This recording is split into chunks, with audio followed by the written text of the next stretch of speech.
Bien. Mais je vous propose que nous démarrions donc la réunion de ce soir sur le thème d'innovation et des crises, qui est un sujet extrêmement intéressant par beaucoup d'aspects. Donc on ira faire un petit tour un peu dans des crises précédentes. Je passerai un certain temps sur la Grande Dépression des années 30, qu'on appelle la crise de 29, qui paraît loin mais qui est extrêmement proche, puisque beaucoup de grands groupes présents actuellement sont nés à cette période-là. Et vous verrez, il y a énormément d'analogies avec la situation actuelle, au point que parfois on a l'impression que c'est les mêmes entreprises et les mêmes produits. Et donc, alors, on n'abordera pas l'aspect purement financier du déclenchement des crises, ça sera un autre sujet, hein, qu'on a vu déjà et qu'on reverra par ailleurs. Là, on est plutôt sur l'aspect de est-ce qu'on innove pendant les crises, est-ce qu'il y a des innovations qui permettent de sortir des crises, et si oui, lesquelles, est-ce qu'il y a des similitudes. Et après, donc, on viendra sur la période actuelle, et puis on suivra quelques domaines automobiles, avions, alimentaires, pour avoir un petit peu une vision transverse. Alors, crise. Je renvoie sur un papier qui est extrêmement intéressant. On a une crise en deux phases actuellement, puisqu'on a eu la crise d'idées subprime, crise financière, bancaire en partie, surtout liée à l'immobilier. Et actuellement, on est dans une seconde crise, peu de temps après, 2 ans et demi après, qui porte plus sur la dette publique. Au cœur de la crise dites des subprimes, voilà, il y a eu un papier, le Time a fait un dossier qui s'appelait « La fin des excès ». Pourquoi la crise est bonne pour l'Amérique? Et avec des analyses intéressantes, notamment de professeurs américains, sur la crise enfin, en disant on ne pouvait pas continuer comme ça, avec un taux d'épargne qui s'était effondré il y a 15% il y a 25 ans à 1%, avec des prix immobiliers qui avaient été multipliés par 4 alors que les revenus n'avaient pratiquement pas bougé, enfin en disant on ne pouvait pas continuer de cette façon-là. Donc il était prévisible et pratiquement souhaitable qu'il y ait une crise. Hein, en disant, voilà, cas de l'automobile, là je vous montre une photo des 2 plus grands embouteillages qu'il y a eu cette année. Un qui a duré 3 semaines quand même, hein, en Chine, c'est du haut. Hein. Après, les gens sont rentrés chez eux, alors ça complique la chose parce qu'il faut qu'ils viennent rechercher leur voiture plus tard. Et un autre à Moscou. Vous voyez après les papiers, puisque les gens avaient mangé sur place et dormi sur place, en disant à un moment donné, il y a quand même des voitures partout, elles ne servent pas à tout le monde, elles sont lourdes, il n'y a qu'une personne dedans, ça coûte cher, ça pollue, il faudrait peut-être changer de modèle. Donc la crise, et on verra, il y en a eu plein dans le passé, n'a pas qu'un aspect négatif. Il y a la nécessité de changer, ça ne se fait pas de façon continue, ça a tendance à se faire par des ruptures. Alors, innovation gap, par ailleurs, on a vu plusieurs fois l'ampleur de la poussée scientifique et technologique. Hein. Rappelez-vous, 12 millions de chercheurs, 4,5 millions d'articles scientifiques par an, 110 000 revues scientifiques, presque 10 millions de brevets actifs, et pourtant, on n'a pas un taux d'innovation très important. Bien sûr, si on mesure par les dépenses, on dit c'est augmenté, mais ce n'est pas en mesurant des dépenses qu'on mesure de l'efficacité. Donc, on a pas mal de réflexions actuellement sur un innovation gap. Hein, ici, vous voyez en bas, sur le cas des cas exemplaires des médicaments, vous voyez en rouge la montée continue des dépenses de recherche et développement, et en vert, la mise sur le marché de nouveaux médicaments, avec une contradiction entre une explosion du prix de développement des médicaments. Aujourd'hui, on est rendu à 2,5 milliards de dollars en moyenne pour mettre un nouveau médicament sur le marché. Hein, c'était seulement 500 millions il y a 7 ans, et il y a une baisse. Donc une période d'inefficacité, dont plusieurs travaux, je pour retrouver les références, notamment Kenneth Rogoff, qui était patron des études économiques du FMI, un professeur à Harvard, aussi Gordon, dit, finalement, je partage un peu, on n'est pas à un niveau d'innovation extrême, on est à un niveau de dépenses, ça part dans tous les sens. Il y a plein de recherches, de technologies, des avancées radicales comme celles qu'on a vues avec l'automobile, avec l'avion, avec le vaccin, avec le moteur à combustion, l'électricité et tout ça. On n'en a pas tant que ça. On a plutôt des ajustements à la marge dont la productivité n'est pas si importante que ça. Alors, un des aspects des crises, c'est que destruction créative, approche schumpeterienne, c'est-à-dire qu'on voit ce que coûte ce que l'on quitte et on ne voit pas pour l'instant la production de la suite. Ici, je vous montre des gens de la presse, on fera une séance sur les journaux, avec des grands journaux, voir un peu, en ce moment ça tombe comme un gravelotte, hein, les journaux et les médias. Ici, vous voyez l'évolution de la publicité dans les journaux, vous voyez, de 1950 à 2000, et la chute complète. Et en rouge, vous avez par contre le complément de revenus généré par la pub sur le net. Alors, vous voyez que le compte n'y est pas. Hein. Si vous regardez, vous dites, attendez, on a perdu, vous voyez, millions de dollars, on était à 60 milliards de dollars en tout. Et puis on tombe à peu, et le complément net n'est pas suffisant. Même chose ici, vous voyez, pour l'évolution des supports d'enregistrement du son. Vous voyez au niveau mondial et au niveau américain. Donc vous voyez ce qu'a été le vinyle, la cassette, le CD. Et vous voyez le digital en rouge. On dit, bon, certes, on dit le CD c'est terminé et autres, mais il y a la possibilité de diffuser par Internet, MP3, etc. Et on n'a pas le résultat tout de suite. Ça, c'est une inquiétude de tous les secteurs. Ça n'est qu'en partie vrai. C'est très difficile à faire les calculs complets. Pourquoi ?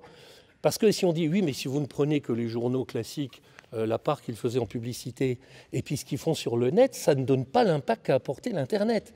Parce qu'il y a des autres journaux qui sont nés. Pour vous, ce n'est peut-être pas des journaux d'aller consulter Yahoo, mais beaucoup de gens s'informent comme cela. Donc on a des nouveaux médias, des nouveaux supports qui ont généré de l'activité. C'est pareil au niveau des supports du son. Et on trouve toujours cette situation-là. C'est-à-dire que le système qui était en place voit le monde s'effondrer sous ses pieds, et ce qui arrive ne compense pas, parce qu'on a déformation du système. Donc, et c'est difficile de reconstituer d'ailleurs les séries, on reviendra là-dessus. Alors, juste là pour le fun, pour rigoler, il y a beaucoup de produits anti-crise actuellement. Il y a même une marque qui s'appelle Anti-Crisis, qui est assez sur le homemade. On verra, le homemade revient à chaque crise. Do it yourself. On verra d'ailleurs la semaine prochaine, Seb lance un matériel pour faire soi-même ses cosmétiques, comme fait soi-même son pain, etc. Vous voyez la cuisine anti-crise, cuisiner économiquement, etc. En Russie, en Espagne, anti-crise, etc. Des t-shirts anti-crise, voilà, typique, ça vous pouvez trouver sur le web, et des kits. C'est très tendance en ce moment d'offrir le petit kit à 4,62 €, ça en aurait peut-être à Noël, qui s'appelle le kit anti-crise, avec des lunettes roses pour voir la vie en rose, un cochon pour faire de l'épargne, un trèfle à 4 feuilles, un dé qui ne sort que des 6, et puis des pensées positives. Donc voilà, mais ça, c'est pas ça en fait, les produits anti-crise, c'est pas ces gadgets, c'est quelque chose de beaucoup plus important. Alors quelque chose est frappant, ici vous avez les 12 entreprises qui ont la plus forte valeur actuellement, les marques, mais c'est par la marque que se fait la valeur. Et là, ce dont on se rend compte, c'est que si vous prenez vous voyez, 6 des plus principales, GE, c'est pas le cas, mais il est revenu comme ça, 5 premières marques mondiales actuelles sont nées de la conception de produits en pleine crise. C'est-à-dire qu'ils sont nés au cœur de crise, soit générique, général, Coca-Cola en pleine crise de 1929 pour le coup, ou bien dans des violentes crises sectorielles, on va voir, c'est-à-dire quand le secteur arrivait à maturité et qu'il ne pouvait plus croître. Coca-Cola et McDo, c'est la crise de 29. Pour d'autres, c'est les crises sectorielles, la fin de la grande informatique, le palier, l'éclatement de la bulle du net et de la redéfinition. Et elles ont diffusé ensuite leurs produits. Si on regarde les autres, Daimler aussi d'ailleurs est né comme cela, mais ils ont des histoires plus longues. En fait, au moment des crises, alors je passe sur les composantes financières. Qu'est-ce qui va caractériser la crise vue par la société ? C'est un ralentissement, voire une baisse significative du revenu sur une période assez longue. Pas d'augmentation de revenus, une part importante de la population au chômage, avec des revenus très bas, et une pression sur les salaires. Donc, diminution de la capacité d'achat des individus et difficultés dans leurs achats. Quels sont les achats principaux ? Logement, chauffage, éclairage. Je prends là sur la population française, et presque le quart du revenu. Si vous n'avez pas ça, vous êtes SDF, si vous n'avez pas de lieu où vous loger.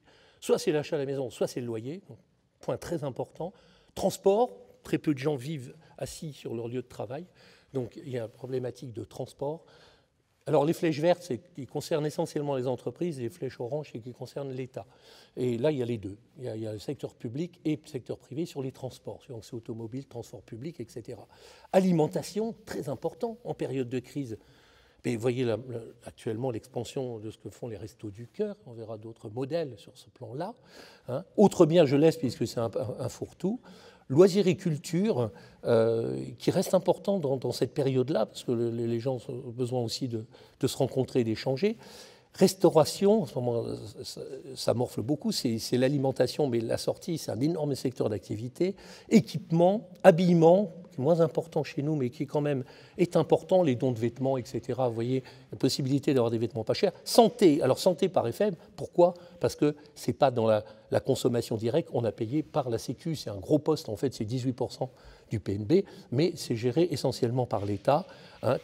Éducation, c'est tout petit, parce que pays d'éducation gratuite, mais ça renvoie le problème sur l'État. Donc sur ces fondamentaux-là, la société est déstabilisée, avec des personnes qui craignent pour le lendemain de se retrouver au chômage, de ne plus avoir de logement, d'être évacué, d'avoir du mal à se nourrir, à trouver un emploi, à consommer les éléments fondamentaux. Au cœur des crises, ça va être une constante. On va voir que les innovations vont repartir des fondamentaux, parce que l'activité d'un pays est faite d'anticipation, c'est-à-dire, en ce moment, vous voyez, les gens broient du noir parce qu'on voit le risque, il y a plus de moitié des Français qui craignent de pouvoir se retrouver au chômage ou en difficulté, et donc inversion des anticipations, on n'est pas dans les années 60, on se dit c'est nouveau, ça vient de sortir, tout va être, inversion des anticipations. Donc nécessité de traiter ces points-là, et on verra qu'il y a beaucoup d'innovations sur ces points clés. Alors, concernant un point très... Vous avez tous appris les courbes en S, diffusion des produits. La période de crise que l'on rencontre nous renvoie à la grande période de crise précédente, la plus importante qu'on ait à se mettre sous la dent, c'est la crise des années 30. Après, il y a eu des crises sectorielles. Alors, vous verrez quelques tableaux comme ceci, diffusion des nouveaux produits, avec souvent un papier comme celui du bas qui dit « Oh, ça va de plus en plus vite et ça se diffuse de plus en plus froid ». Ce tableau est complètement faux, les stats, je ne sais pas d'où elles sortent, mais elles ne correspondent à rien. On a très peu de données primaires sur cela, parce que je suppose que ça a été saisi en temps réel de retrouver le rythme de diffusion d'un produit. Ça suppose avoir toutes les statistiques. En fait, il n'y a que 2 bases statistiques solides. Repartir sur un point zéro, comme vous voyez en haut, ne sert à rien.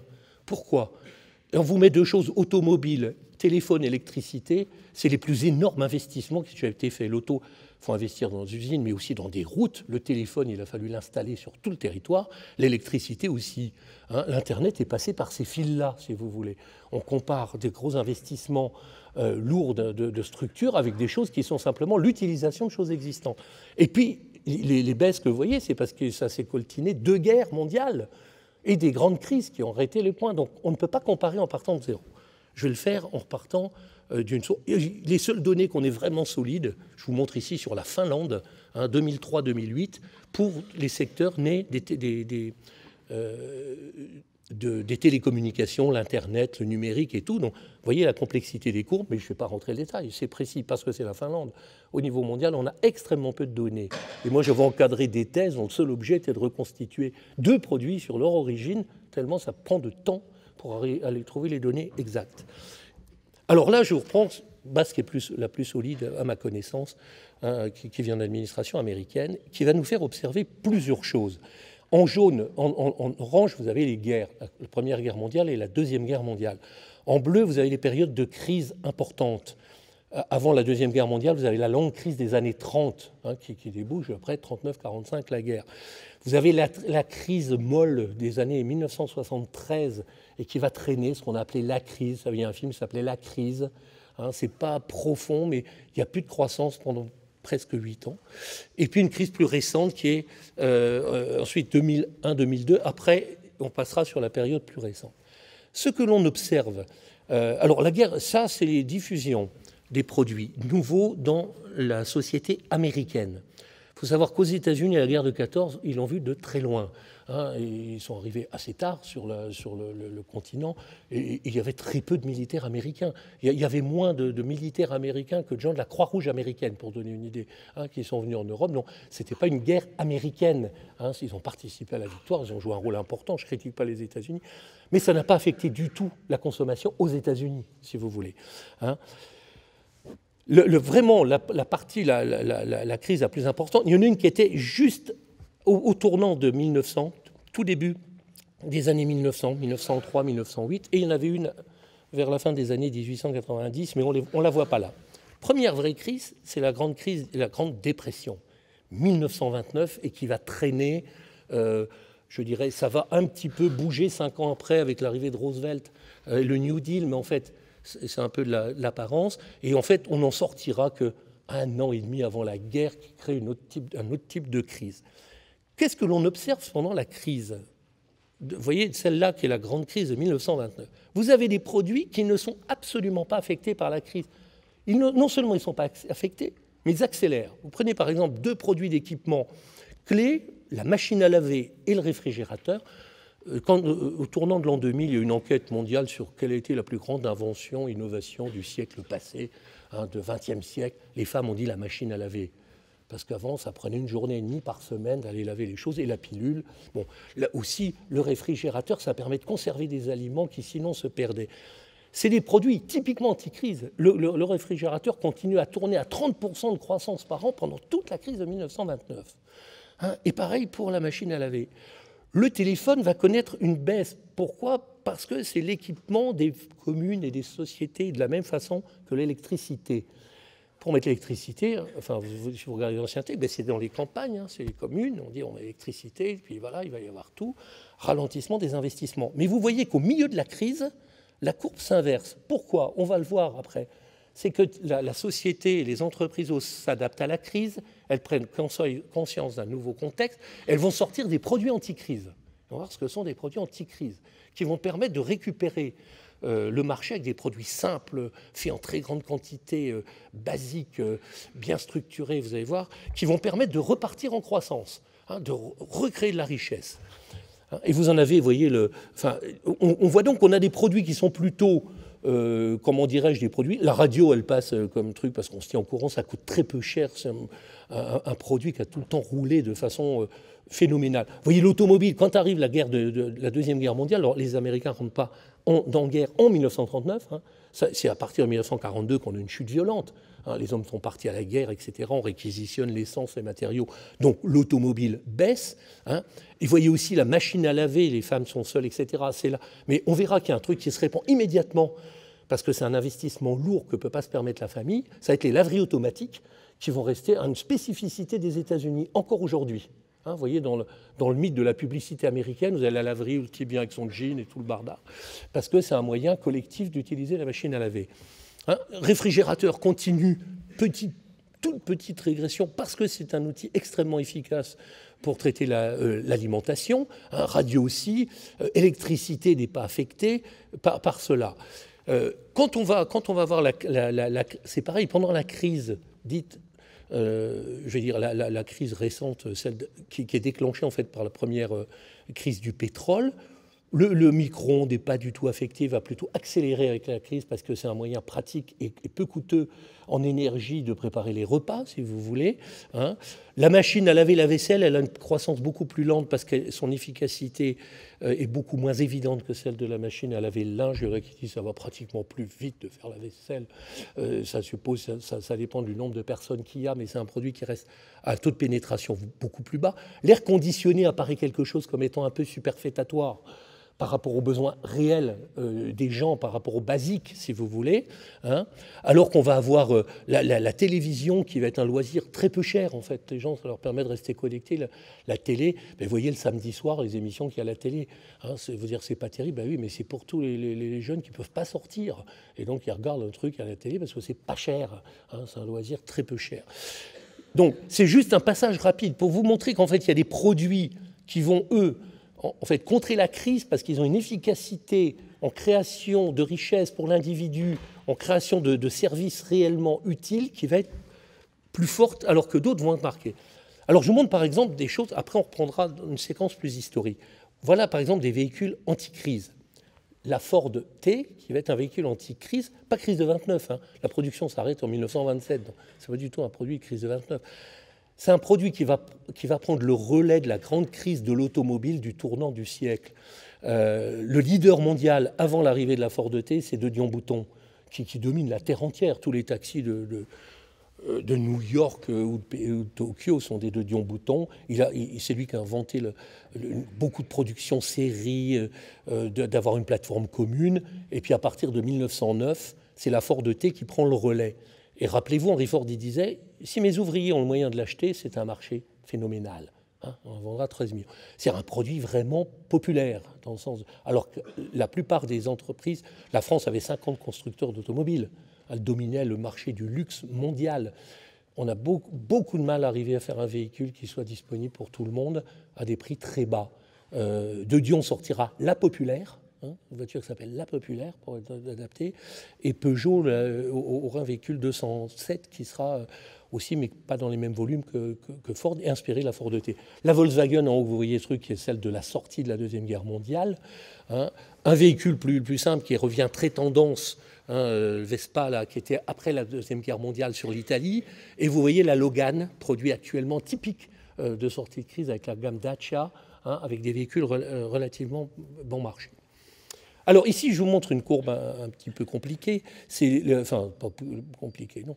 Ici, vous voyez l'évolution, en fait, de la productivité de l'aéronautique, la croissance du transport aérien. Et vous voyez des périodes où la croissance est relativement faible et des explosions qui correspondent là à 4 générations d'arrivées d'avions que l'on peut considérer comme étant anti-crise. La partie est très intéressante encore si on allait plus bas dans les années 30, mais on verra avec le Boeing. On va voir comment Boeing avait réagi à la crise de 1929. Ici, vous avez les avions de sortie de la Deuxième Guerre mondiale comme Super Constellation. Après, vous avez une pause un petit peu. Vous avez l'arrivée des jets.